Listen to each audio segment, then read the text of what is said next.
සිදුුනේ සසුනට වැටෙන්න ඇති කැමැත්ත නිසා මේ බුදුන්ගේ මේ කොන්දේසි 8ම පිළි අරගෙන ප්‍රජාපති ගෞතමයා ඇතුළු පිරිස භික්ෂුණී ශාසනයට ඇතුළත් වෙනවා. පසුව නැවතත් අවස්ථාවක බුදුන් කරා එළඹෙන මේ මහා ප්‍රජාපති ගෞතමයා නැත්නම් බුදුරජාණන්ගේ සුළුමව මහා ප්‍රජාපති භික්ෂුණිය දැන් භික්ෂුන්ට හා භික්ෂුණීන්ට වැඩිමහලු පිළිවෙලින් අභිවාදනය කිරීමේ වරය. ඒ කියන්නේ භික්ෂුණීන් මේගොල්ලෝ වය අනුපිළිවෙලින් එකිනෙකාට වන්දනා කිරීමේ වරය බුදුරජාණන්ගේ ඉල්ලා සිටිනවා. ඒ ප්‍රතික්ෂේප කරන බුදුහු භික්ෂුන් නමතා මාගමන්ට එවත් ස්ත්‍රීන්ට අභිවාදනාදිය නොකරන ලෙස, ඒ කියන්නේ වඳින්න එපා කියලා යමකු කළහොත් දුකලා ඇවතක් සිදුවන බවත් වදාරති. මෙසේ මහා ප්‍රජාපති ගෞතමිය පසු කාලයේ ඇවිල්ලා මෙහෙම ඉල්ලුවත් බුදුරජාණන් ඒක ගැන කිසි දෙයක් පවසන්නේ නැහැ. කියනවා කොහොමවත් කාන්තාවන්ට වඳින්න එපා. ඒක දුක්ලා ඇවතක් වෙනවා කියලා මේ බුදුරජාණන් පවසා සිටිනවා. මේ සිටි දාමේ අවසානයේ සිද්ධ වෙන දේ තමයි තවත් වැදගත් දෙයක් සිදෙනවා.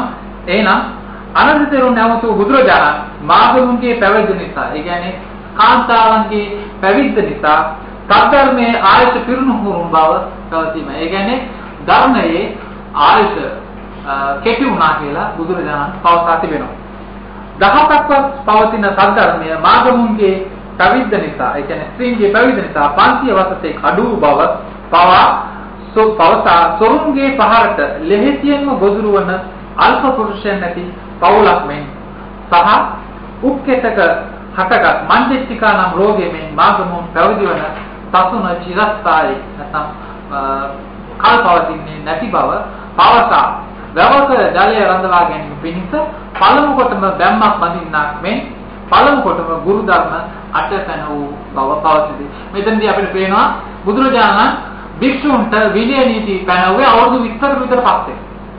නමුත් භික්ෂුණීන්ට ආරම්භයේදීම මේ ගුරු ධර්මාට පැනවුවා. ඒ කියන්නේ භික්ෂුණීන්ට එන්න ප්‍රථමම මේ ගුරු ධර්ම 8 පැනවුවා. නමුත් භික්ෂුන්ට එදා තරියොත් මහරහතන් ඇවිල්ලා අහන බුදුරජාණන් කිව්වා දැන් සුදුසු කාලය ලැබුණාම මම මේ දේ කරනවා. නමුත් භික්ෂුණීන්ට ආරම්භයේම මේ දේ කරා.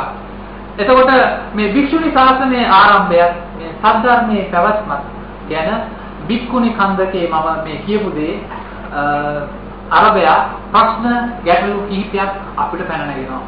ඒකේ පළවෙනි ප්‍රශ්න තමයි පසු කාලයක බුද්ධ කොට තෙරුන් කල්ල කරන පරිදි දුකසේ ලබාගත් මනසේ පිළිවෙත් කිරීමට භික්ෂුණීන් පෙළඹවීම පිණිසම බුදුන් ගෞතමියට තෙවරකුත් ආනන්ද තෙරුන්ට තෙවරකුත් වශයෙන් 6 වරක් ආයුධ පිළිකුල කළ තේක්නම් ප්‍රතික්ෂේප කළ තේක්නම් භික්ෂුණී ශාසනය ආරම්භීමට මේ ක්‍රමයේ හැර වෙනත් ක්‍රියා මාර්ගයක් තිබුණේ නැද්ද?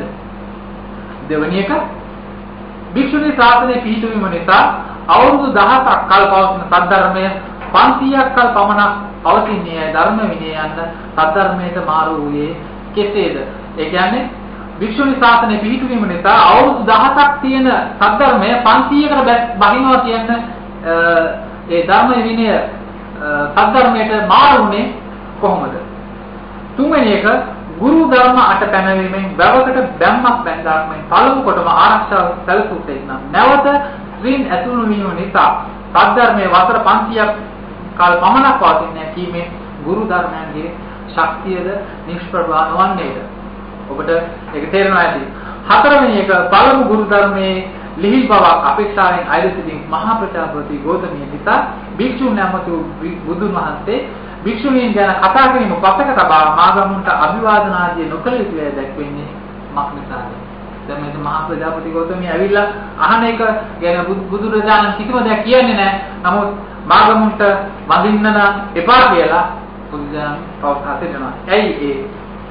පළමු ගුරු ධර්මයේ ලිහිල් බලව අපේක්ෂා කළ ගෞතමයේ ආයතන බුදුන් වහන්සේ ප්‍රතික්ෂේප කරන්නේ ධර්මයේ නොදන්නා අන්‍ය තීර්ථකයන් මාගමුන්ට අභිවාදන ආදී නොකරන බවත් පවසමින් අභිවාදනාදී බල පැවැත්විය අන්න තීර්ථකයන් පිළිබඳ නොව සසුන ඇතුළතම ක්‍රියාත්මක වූවක් ලෙස නොවේද?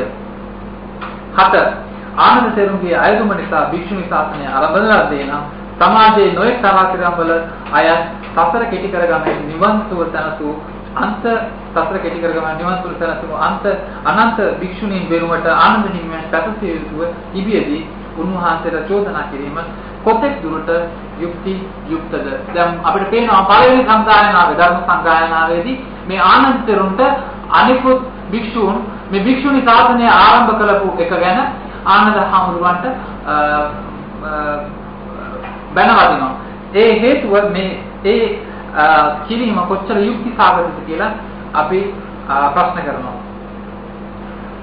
බුදුරජාණන් මේ පැවිද්ද කෙනෙහි ස්ත්‍රීන් ගැන තියෙන මේ ආකල්පයට අනිකුත් ශ්‍රමණ දාමනය ගැන ජෛන එවැගේම වෛදික වෛතුල්‍යවාදයේ මේවායේ තිබෙන ප්‍රශ්න ආදර්ශයටගෙන වෙන්න පුළුවන් බුදුරජාණන් මෙහෙම කිව්වේ. ඉතින් මඟ බුදුන්ට පියසේවත් එකකට හෝ දෙකකට පෙර ජෛන උපනිෂද් සම්ප්‍රදායවල බොහෝ භික්ෂුණීන් හිටියා අපිට දක්නට ලැබෙනවා. ඒ වගේම අපිට පේනවා බුදුරජාණන් වහන්සේ පිරිනිවන් පෑවට පස්සේ ධර්ම විනයදර භික්ෂුණීන් කොතෙක් සිටියත් පළවෙනි සංගායනාවේදී භික්ෂුණීන්ට කිසිම තැනක් ලැබුණේ නැහැ. පළවෙනි සංගායනාවේ භික්ෂුණීන් ගැන කිසිම සඳහනක් එන්නේ නැහැ. ඒ වගේම දෙවන සංගායනාවෙන් පසුව ඔවුන්ගත් මඟ පිළිබඳ කිසිදු සටහනක්වත් දක්නට නැහැ. ඉතින් එතනින් අපිට පේනවා භික්ෂුණී ශාසනය ගැන කිසිම දෙයක් මිනිස්සු භික්ෂුන් ඒ වෙලාවේ තකල නැහැ. ප්‍රථම ධර්ම සංගායනාවේදී චෝදනා එල්ල කරන ලද්දු ආනන්ද තෙරුන් භික්ෂුණී ශාසනය පිළිපදීම පිළිබඳ පුරෝගාමීව කටයුතු කළා. ශාක්‍ය කාන්තාවන් 500ක් පමණ ඇවිල්ලා තියෙනවා. මේක රජවරු පවා ආශිර්වාද කරලා තියෙනවා. මේක ඇවිල්ලා කාන්තා අරගලයක් මම පවසන පරිදි. එතකොට අපිට පේනවා ස්ත්‍රී විශේෂයි බුදුදහමේ කාන්තාවට සමන් තන නොදුනයි අපි ඉහත චුල්ලවග්ගපාළියේ භික්ඛුනි කන්දකේ ඇති කොටස පෙන්වා සනාස්ත කරනකොට බොහෝ භික්ෂූන් මේ චුල්ලවග්ගපාළිය බෞද්ධ පරිනිර්වාණයෙන් පස්සේ ලියපු එකක් කියලා මගහරිනවා. බොහෝ අය කියනවා මේක භික්ඛුනි කන්දකේ චුල්ලවග්ගපාළිය. අපි ත්‍රිපිටකය ගැන කතා කරනකොට ඒගොල්ලෝ කියනවා ත්‍රිපිටකය ඇවිල්ලා බුදුන්ගේම වදන. නමුත් අපි ත්‍රිපිටකයෙන් එහාට ඇවිල්ලා මේ වගේ දේවල් කතා කරනකොට කියනවා නෑ මේ ත්‍රිපිටකයේ එකක් නෙවෙයි චුල්ලවග්ගපාළිය. එතකොට භික්ඛුනි කන්දකේ චුල්ලවග්ගපාළිය මේක ලියලා තියෙන්නේ බුදුන් පරිනිර්වාණය අවුරුදු 100කට පස්සේ කියලා ඔවුන්ම පවතනවා. එතකොට අපිට නැගෙනවා ත්‍රිපිටකයේ ගැන සුජාත භාවය ගැන ප්‍රශ්නයක්. ත්‍රිපිටකයේ ඇත්තටම බුදුන්ගේම වදන්ද කියන එක අපිට ප්‍රශ්නයක් නැගෙනවා.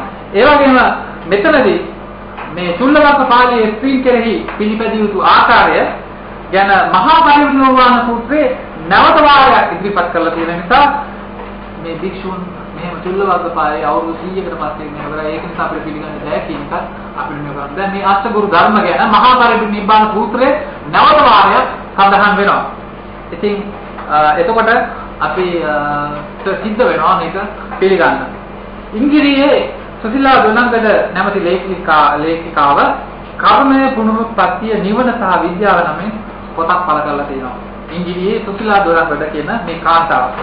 මෙම පොතේ 214 වන පිටුවේ කාම මිත්‍යාචාරයේ යෙදීමෙන් එවත් කාමයේ වර්ධව හැසිරීමෙන් පුද්ගලයෙකු මරණයෙන් පසු කාන්තාවක උපත ලැබීමට හේතු වේ යයි බුදුදහමේ ඉගැන්වේ. ධර්ම සංග්‍රහය පිටු 111 යනුවෙන් සඳහන් වෙනවා. මෙතන අපිට පේනවා මේ 214 මේ ලේඛිකාව ලියලා තියෙන පොතේ 214 වෙනි පිටුවේ කාම මිත්‍යාචාරයේ යෙදීමෙන් එවත් කාමයේ වර්ධව හැසිරීමෙන් පුද්ගලයෙකු මරණයෙන් පසු කාන්තාවක් වෙලා උපත ලැබීමට හේතුව. මෙතන පේන දෙයක් තමයි කාන්තාව වෙලා ඉපදෙන්න ස්ත්‍රී දූෂණයක් හේතු වෙනවා. යම් කිසි පුද්ගලයෙක් ස්ත්‍රී දූෂණයක් කරොත් ඔහු ඊළඟ භවයේදී කාන්තාවක් වෙලා ඉපදෙන්නට ඉඩ තියෙනවා කියලා මේ පොතේ 111 වෙනි පිටුවේ ධර්ම සංග්‍රහය පොත නාරද හිමි තමයි මේක ලියලා තියෙන්නේ. එමෙන්ම බුදුන් මෙසේද තවසු බව එම පොතේ 217 වෙනි පිටුවේ සඳහන් වෙනවා. මහණෙනි විවෘතත්වයක් නැති රහස්‍යතාවය පමණක් ඇති තුන් කොටසක් වේ. එනම් ත්‍රිහු පූජක බුද්ධිය මිත්‍යා ධර්මය නාවේ.